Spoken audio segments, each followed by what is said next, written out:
हाय, good morning, सत श्री अकाल, आदाब, नमस्कार, वणक्कम, जय हिंद। कैसे हो दोस्तों? मैं हूं आपका अपना डॉक्टर नवनीत कालरा। आज का टॉपिक बहुत डिफरेंट है, मेरे हनीमून से जुड़ा हुआ है। अ, आज से करीब 26-27 साल पहले जब मेरी शादी हुई थी, हनीमून पे गए थे। तो मनाली में हम पहाड़ पे जब गए तो वहाँ पे एक बंदा आया बेचने के लिए, क्या, शिलाजीत। शिलाजीत ले लो, शिलाजीत ले लो। तो मुझे लगा यार आज इसी टॉपिक पे वीडियो बनाते हैं, क्योंकि बड़े लोग पूछते हैं शिलाजीत के बारे में। और आज एक बात और बता दूं कि कोई भी हर्बल सप्लीमेंट, कोई भी XYZ, बिना किसी आयुर्वेदाचार्य से बिना पूछे ना लें। मैं फिर बोल रहा हूँ, ठीक है, हम लोग पढ़ के देख लेते हैं, आजकल ऑनलाइन पे पढ़ के मंगा भी लेते हैं, खा भी लेते हैं, लेकिन फिर बोलूंगा कि बिना अपने आयुर्वेदाचार्य से बिना पूछे, और उनसे पूछें जिनके पास डिग्री हो। ठीक है, नहीं तो इतना तो मैं भी बता दूंगा आज तुम्हें। चलिए, शिलाजीत और अश्वगंधा, इन दोनों में क्या फर्क है? दोनों में से कौन सा बेटर है? एक तो ये टॉपिक है।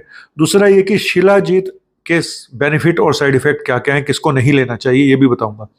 देखो, अश्वगंधा जो है, अश्वगंधा एक प्लांट है, और बेसिकली ये एक इंडियन जिनसेंग बोलते हैं, और ये दिमागी ताकत के लिए है। जहां पे आपको मेंटल स्ट्रेंथ चाहिए, स्ट्रेस, एंजाइटी, थकान, है ना, उसके लिए ज्यादा अश्वगंधा काम करता है। और जहां फिजिकल स्ट्रेंथ चाहिए, परफॉर्मेंस देनी है, इसीलिए बोल रहा था मुझे वो, जहां परफॉर्मेंस देनी है वहां पे स्टेमिना चाहिए, फिजिकल ज्यादा आपको, और एंटी एजिंग प्रॉपर्टी वाला, तो वो है शिलाजीत। ठीक है, तो ये तो बेसिक डिफरेंस हो गया। लेकिन आज मैं शुरू करूंगा शिलाजीत पे ही, कि आखिर शिलाजीत है क्या। शिलाजीत बेसिकली एक टार्क लाइक सब्सटेंस है, रेजिन लाइक सब्सटेंस है, जो प्लांट है ऑर्गेनिक मटेरियल में हिमालय की जो पहाड़ों पे आपको वहां से मिलता है ये, है ना। तो अब वहां पे असली बात ये होती है जी, ये असली शिलाजीत है, ये नकली शिलाजीत है। मैं इस पे तो नहीं जाऊंगा, क्योंकि इस पे ऊपर बहुत सारे वीडियोस हैं। मेरा काम है आपको साइंटिफिक चीज बताना कि आखिर शिलाजीत के फायदे क्या हैं। मैंने जैसे कि बताया कि शिलाजीत एक एनर्जी का भंडार है, एनर्जी बूस्टिंग प्रॉपर्टीज हैं, और एंटी इन्फ्लेमेटरी प्रॉपर्टीज हैं, एंटी ऑक्सीडेंट प्रॉपर्टी हैं, और आदमियों के लिए, मेल फर्टिलिटी के लिए, टेस्टोस्टेरोन लेवल बढ़ाने के लिए एक बहुत बड़ा हथियार है, ऐसा माना जाता है। ठीक है, और तो बताता हूं कि शिलाजीत में बेसिकली ये बताया जाता है कि 84 वाइटल मिनरल्स हैं, 84।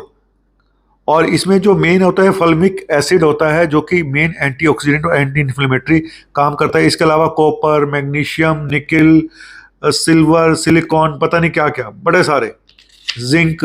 तो ये एक तरह का भंडार है शिलाजीत, और इसको बोलते हैं डिस्ट्रॉयर ऑफ वीकनेस, की कमजोरी का खात्मा करने के लिए बना है शिलाजीत। और लेकिन पहले इंडिकेशन बता दूं कि कहाँ कहाँ ये फायदा करता है। एक तो ये एंटी एजिंग प्रॉपर्टी है, तो एल्जिमर डिजीज जैसे हो गया, जहाँ यादाश्त कम हो जाती है, तो उसमें बहुत काम करेगा, है ना, आपको जवान रखेगा। नंबर 2, आयरन डेफिशिएंसी एनीमिया में, क्योंकि आयरन को बढ़ाता है ये, तो आयरन की कमी से जो अगर खून की कमी है तो उसमें फायदा करेगा। तीसरा, टेस्टोस्टेरोन लेवल को बढ़ाता है, तो आदमियों के लिए बहुत अच्छा है, जहाँ मेल इनफर्टिलिटी है इस वजह से, तो वहाँ पे फायदा करेगा। उसके अलावा ये भी बताया जाता है कि कोलेस्ट्रॉल मैनेजमेंट में भी इसका रोल है। और क्रोनिक फटीग सिंड्रोम जो मुझे है, हालांकि मैंने शिलाजीत सही बताऊं तो कभी खाया नहीं है, लेकिन जो मुझे है क्रोनिक फटीग सिंड्रोम, तो उसमें भी बताया जाता है कि थकान के लिए भी ये काफ़ी बेनिफिट करता है। और इसके अलावा एंटी ऑक्सीडेंट है, एंटी इन्फ्लेमेटरी प्रॉपर्टी है। ठीक है, तो काफ़ी, और एक हाई एटीट्यूड जो माउंटेन सिकनेस होती है, वहाँ पे भी इसको लोग यूज़ करते हैं। तो बेसिकली जो मेन है आपकी परफॉर्मेंस के लिए, स्टेमिना के लिए, थकान के लिए, हैं, उसके लिए बहुत अच्छा है। तो ये तो हो गए इसके इंडिकेशन। अब लेना कितना चाहिए? 300 से 500 मिलीग्राम तक एक दिन में ले सकते हैं, और बेटर होता है कि सुबह अगर आप खाली पेट दूध के साथ या पानी के साथ लें तो उसका बेनिफिट ज़्यादा अच्छा मिलता है, ये बताया जाता है। और साइड इफेक्ट क्या है?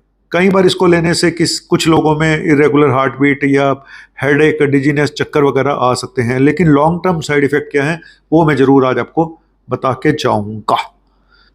एक तो यूरिक एसिड को बढ़ाता है, तो जिनका ऑलरेडी यूरिक एसिड बढ़ा हुआ है वो इसको कृपया ना लें, पहले बता रहा हूँ। और ऐसा नहीं कि थोड़ा बहुत खाने से यूरिक एसिड बढ़ जाएगा, जो लोग फिर थोक के भाव खाना शुरू करते हैं, उनको लगता है पता नहीं इसको खा के मैं पता नहीं कौन सा पहलवान बन जाऊंगा और मैं पता नहीं क्या क्या कर डालूंगा, तो है ना। तो उन यूरिक एसिड बढ़ा सकता है उन लोगों में जो लार्ज क्वांटिटी में इसको लेते हैं। और आयरन जो जैसे आयरन को ये बढ़ाता है, तो एक बीमारी होती है हीमोक्रोमेटोसिस, जहाँ पे आयरन ऑलरेडी बढ़ा हुआ होता है बॉडी के अंदर, तो उन लोगों को भी ये नहीं लेना चाहिए।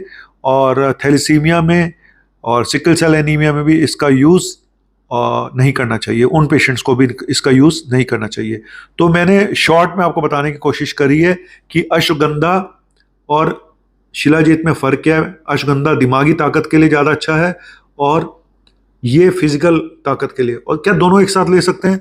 जी हाँ, ले सकते हैं, फिर बोलूँगा, लेकिन दोनों एक साथ अगर लेने हैं तो अपने डॉक्टर से पूछ के लें, अपने आयुर्वेदाचार्य से पूछ के लें, ठीक है।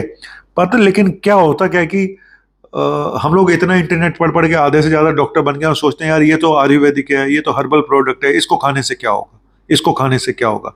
तो ऐसा नहीं है। अभी कल का ये किस्सा है, मैं उसके बारे में डिटेल में बताऊंगा कि कैसे हर्बल सप्लीमेंट लेने के बाद एक लेडी हॉस्पिटल पहुंच गई और एडमिट होना पड़ा और उसको लेड पॉइजनिंग हो गई। ये मुंबई की खबर है। और क्योंकि जितने भी हर्बल सप्लीमेंट होते हैं ये एफडीए द्वारा अप्रूव नहीं होते हैं, पहले बता दूं। तो इसीलिए अच्छी ब्रांडेड कंपनी का लें और अपने डॉक्टर से, जो भी आपके आयुर्वेदिक डॉक्टर हैं, उनसे पूछ के लें। फर्जी आयुर्वेदिक डॉक्टर से दूर रहें। Thank you very much. मैं भी खा लूं थोड़ा सा, मेरी भी याददाश्त थोड़ी कम तो होती जा रही, बुढ़ापा तो आ ही गया यार। वो शिलाजीत अभी तक रखा हुआ जो मनाली में खरीदा था, यूज ही नहीं किया, जरूरत ही नहीं पड़ी। Thank you very much. 2 बच्चे हैं मेरे। बाय।